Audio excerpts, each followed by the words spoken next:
Afternoon. তো আজকের ভিডিওটা অনেকটা বেলা থেকে শুরু করছি। সকালে ঘুম থেকে উঠে একটু তাড়াহুড়োর মধ্যে রান্না বাড়ি সমস্ত কাজ স্নান সব কমপ্লিট করেছি, কারণ এক জায়গায় যাব। কোথায় যাব সেটা তো আপনাদের সঙ্গে পরে অবশ্যই শেয়ার করব। এই ভিডিওটি গত সোমবারের, আর সোমবার যেহেতু আমাদের বাড়িতে নিরামিষই হয়, সকালে ঘুম থেকে উঠে আলু ফুলকপি দিয়ে পনিরের একটা তরকারি করেছি, তার সঙ্গে একটু উচ্ছেও ভাজা করেছিলাম। তবে উচ্ছে ভাজাটা সকালেই শেষ হয়ে গেছে। বাবু খেয়ে ওই ঘরে পড়তে বসেছে, ওরাও অনেকক্ষণ আগে খেয়েছে, 10:30 নাগাদ খেয়েছে। ওদিকে বিজয়ও খেয়ে সকালে বেরিয়ে গেছে, আর এখন ওই 12টা 15-20 মতো বাজে। আমি স্নান টান করে নিজের জন্য খাবার বেড়ে নিয়েছি, এখন আমি খেয়ে তারপরে এক জায়গায় বেরোবো। আসলে নিরামিষের দিনগুলোতে যদি ডাল বা অন্য কিছু করতে যাই, তার পাশে তরকারি ভাজা অনেক কিছু করতে হয়। তা সত্ত্বেও যদি তরকারি তাদের মন মতো না হয়, তারপরেও অনেক রকম কথা হয়। সেই কারণে আমার কাছে নিরামিষের দিনগুলো শর্টকাটের রান্না হচ্ছে পনির রান্নাটা। পনিরটা একটু ভালোভাবে করে রাখলে আমার ছেলে বিজয় তেমন একটা সমস্যা করে না। ওরা বিশেষ করে আমার ছেলে পনির খেতে খুব পছন্দ করে। সেই কারণেই এটা আমার কাছে একটা শর্টকাটের রান্না বলতে পারেন। এদিকে আমার ভাত বেড়ে টেবিলে চলে এসেছি, আর এদিকে দেখতেই পাচ্ছেন ঘড়ির কাঁটায় প্রায় 12:30 বাজতে গেল। যদিও আমাদের ঘড়ি কিন্তু 15 মিনিট ফাস্ট করা আছে। তো যাই হোক, এদিকে খাওয়া দাওয়া করে চেঞ্জ করে সোজা চলে এসেছি ব্যালকনিতে। এবার মাথাটা ভালো করে আঁচড়ে নিয়ে রেডি হয়ে তারপরে বেরিয়ে যাব। আজ বহু বছরের একটা ইচ্ছে পূরণ করতে চলেছি, আর সেই ইচ্ছেটা হলো বাবা মাকে নিজের উপার্জনের টাকা দিয়ে কিছু কিনে দেওয়া।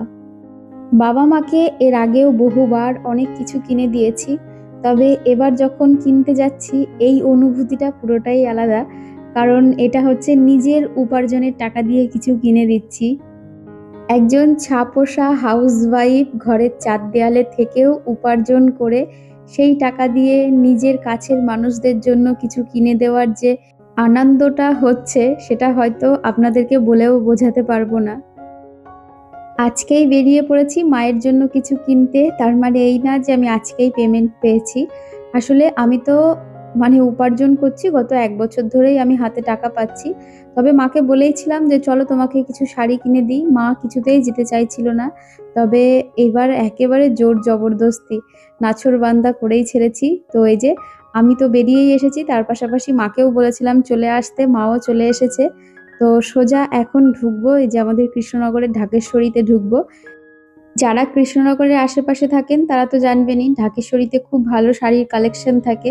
সে কারণে ঢাকেশ্বরীতেই সোজা চলে আসি, কারণ এখানে এলে পরে আর অন্য কোথাও যেতে হয় না, এখানে এতই শাড়ির কালেকশন রয়েছে। ওদিকে শাড়ি কিনে সোজা মাকে নিয়ে বাড়ি চলে এসেছি, মাকে চেঞ্জও করিয়ে দিয়েছি। তবে রাত্রে ভাই এসে মাকে নিয়ে যাবে। আসলে আমার বাড়ির সামনে দিয়ে যাচ্ছে, আর মা আমার বাড়িতে না আসলে হয়। তো যাই হোক, দুপুরে ছেলে শুয়েছিল, ও আমাকে দেখে তো ক্যামেরা দেখেই ও মুখটা আরো বেশি লুকিয়ে নিল। এই যে মা এসে আদর করা শুরু করে দিয়েছে ছেলেকে। আসলে আমরা বাইরের থেকে এলে সেই জামা কাপড়ে বিছানায় উঠি না, তাই মাকে জোর করে আমার একটা নাইটি পরিয়ে দিয়েছি। তো যাই হোক, মা ঘরে বসে রয়েছে এখন মায়ের জন্য। মা সচরাচর চা খায় না, তবে এখন একটু ঠান্ডা ঠান্ডা পড়েছে, আর মা বললো যে চা কর, চা খাই।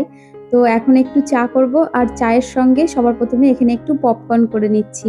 অনেক দিন আগে একটি দিদিভাই জিজ্ঞেস করেছিল তুমি বাড়িতে কিভাবে পপকর্ন তৈরি করো সেটা দেখিও। তো এই যে দিদিভাই, আমি বাটার আর সল্ট দিয়ে আমি পপকর্ন করি। পপকর্নটাকে দিয়ে খুব ভালোভাবে সেট করে দিতে হবে, কারণ যদি সেট না করা হয় তাহলে কিন্তু একটার ওপর একটা যদি পপকর্ন থাকে তাহলে ভালো পাফ করবে না, ফুলবে না। তো সেই কারণে একদম ভালো করে বিছিয়ে তারপর ঢাকা চাপা দিয়ে দেব। তারপরে হাই ফ্লেমে 5 মিনিট রাখলেই সব কটা খুব সুন্দরভাবে পপকর্ন হয়ে যাবে। তবে আপনাদের সঙ্গে ঢাকেশ্বরী থেকে নিয়ে আসা শাড়িগুলো আর শেয়ার করতে পারলাম না, শেয়ার করব 2-1 দিনের মধ্যেই, কারণ সব শাড়িগুলো ওখান থেকে কিনে 4টে টোটাল শাড়ি কিনেছি, ঢাকেশ্বরী থেকেই কিনেছি। ওখান থেকে কিনে একেবারে ব্লাউজও বানাতে দিয়ে এসেছি টেলারের কাছে, যে কারণে ব্লাউজ হয়ে গেলে আর শাড়ির পাড় পিকো হয়ে গেলে, সব রেডি হয়ে গেলে তারপরে আপনাদের সঙ্গে শেয়ার করব। খুব সুন্দর 4টে শাড়ি কেনা হয়েছে, অবশ্যই আপনাদের সঙ্গে শেয়ার করব। ওদিকে আমার চা আর পপকর্ন তো হয়ে গেছে, তাই ভাবলাম মায়ের জন্য, মা এসেছে, মায়ের জন্য একটু নতুন কাপ বের করি, তাই নতুন কাপ বের করে নিয়েছি। ওদিকে আমার চা হয়ে গেছে, আর এই যে দুধ গুলে রেখেছিলাম তো সেটাই দিয়ে একবারে মিশিয়ে নিয়ে এবার ছেঁকে নেব। আর এদিকে আমার কিন্তু পপকর্ন রেডি হয়ে গেছে, আমি গ্যাসটা অনেকক্ষণ আগেই বন্ধ করে রেখে দিয়েছি। তো চলুন খুলে দেখাই আপনাদেরকে কিরকম পপকর্ন হয়েছে। আমি এখানে খুব অল্প করেই পপকর্ন করেছি, দেখতে পাচ্ছেন কত সুন্দর হয়েছে। একটাও কিন্তু এরকম হয়নি যে ফোলেনি, সব কটা একদম প্রপার ফুলেছে। আপনারাও এইভাবে বাড়িতে তৈরি করে দেখতে পারেন, খুব সুন্দর হয় আর চটজলদি হয়ে যায়। আর ওই প্যাকেটেরগুলো না নিয়ে এসে এরকম লুজ পপকর্ন নিয়ে এসে বাড়িতে তৈরি করে খেলেই বেশি ভালো হয়। আমরা তো এগুলো বাড়িতে প্রায়ই করে খাই, বিশেষ করে কেউ আসলে তো আমি বাড়িতেই পপকর্ন তৈরি করে দিই, আর এরকম পপকর্ন আমার বাড়িতে সবসময়ই থাকে। তো চলুন, এদিকে আমার চা হয়ে গেছে, আর চাটা দেখতে যা লোভনীয় হয়েছে, খেতেও দুর্দান্ত হয়েছিল। এখন বাজে সন্ধ্যা 7টা, এইমাত্র ভাই এসে মাকে নিয়ে গেল, আর বাবু পাশের ঘরে পড়তে বসেছে। বাবু বলল আমাকে একটু টিফিন করে দাও। এখন একটু পাস্তা করে দেব।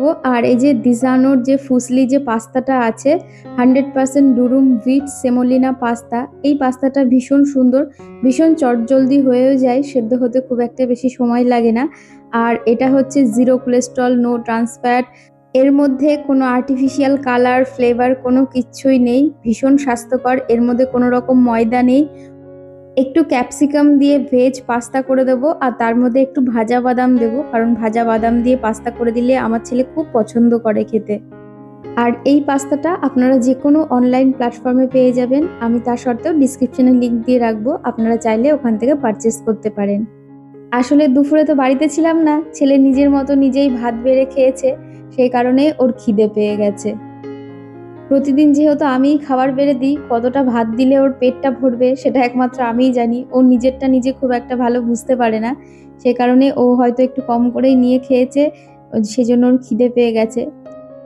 তো যাই হোক, এদিকে আমার পাস্তা রেডি হয়ে গেছে, তো চলুন বাবুকে একটু দিয়ে আসি। আর এই পাস্তার ওপর দিয়ে একটু কেচাপ দিয়ে দেবো, তাহলে আরো ভালো লাগবে খেতে। আমার গত ভিডিওতে অনেক দিদিভাই এবং বোনেরা খুব ভালো ভালো কমেন্ট করেছেন, তবে আজকের ভিডিওতে আর কারোরই কমেন্ট পড়া হলো না। আমি অবশ্যই নেক্সট ভিডিওতে আপনাদের কমেন্টগুলো পড়ার চেষ্টা করব। তো চলুন, এদিকে আমার পাস্তা তো পুরো রেডি, বাবুকে দিয়ে আসি, বাবু পাশের ঘরে পড়তে বসেছে। আর ভিডিওটা বেশি বড় করব না। আর আজকের ভিডিওটা আপনাদের কেমন লাগলো অবশ্যই কমেন্টের মাধ্যমে আপনাদের মতামত জানাবেন, ভালো লাগলে একটি লাইক করবেন। আবারও দেখা হবে নতুন কোনো ভিডিও নিয়ে, ততক্ষণ সুস্থ থাকবেন, ভালো থাকবেন, টাটা, গুড নাইট।